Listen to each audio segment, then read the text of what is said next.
My parents quietly sold a luxury penthouse to hide my sister's massive debt. I didn't argue, I went straight to a lawyer. And a single line in the property record silenced everyone. When the realtor was standing in my childhood dining room, that was the first time I truly understood that my parents had made this decision not without me, but against me. He held a clipboard in his hand, his shoes were expensive, and he was studying the walls with the look of someone who already owned everything inside them. My mother said, while making coffee, "It's just a fast sale. It's not a big deal." But something broke in my stomach, because that not a big deal was the luxury penthouse that legally belonged to me. My sister was sitting on the couch, head down, scrolling on her phone. Her face carried the same old exhaustion, the kind that comes when debt moves faster than your breath. Her credit cards had been maxed out for years. Her business, which my parents called just a rough phase, was, in reality, a string of constant failures. And now, I was expected to pay the price for that failure. I didn't say anything. That was the part that confused them the most. They were waiting for me to yell, to accuse, maybe to cry.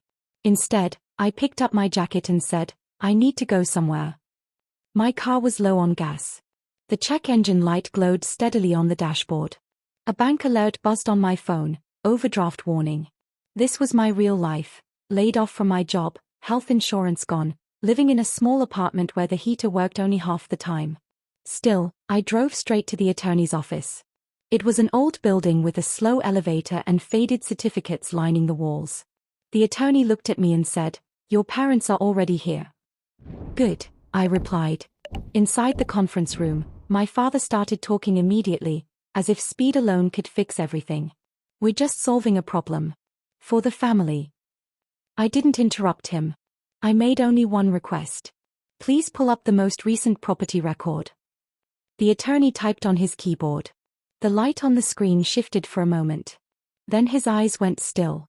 He didn't say a word. He simply turned the screen toward me. There was one line. Short. Merciless. Property status, restricted. Owner consent required.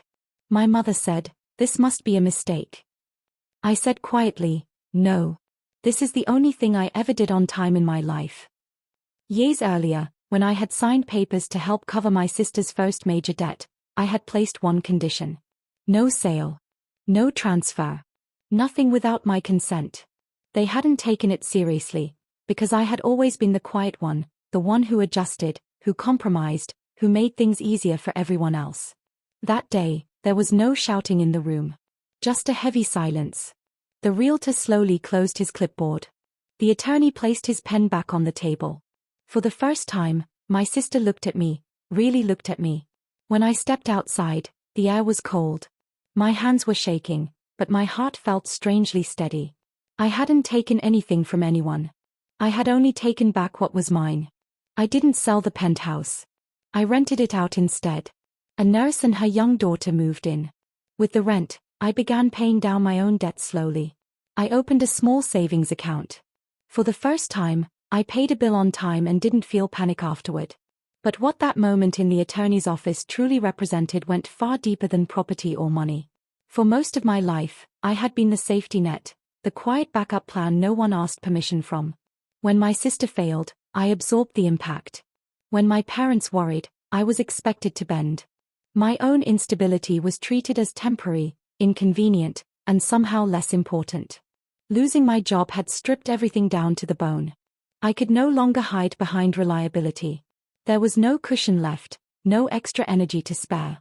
And yet, in that stripped-down version of my life, I had done one thing right, protecting that property legally, not out of greed, but out of instinct. Somewhere deep down, I must have known this day would come. The months after were quiet. I worked temporary jobs.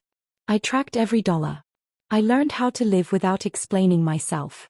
The penthouse was no longer a symbol of family tension, it became a tool for survival. The nurse who lived there waved at me every time I stopped by, her daughter's laughter echoing down hallways that once felt heavy with resentment. It felt right that the space was being used to heal, not to cover up someone else's financial wreckage. A few months later, my mother called.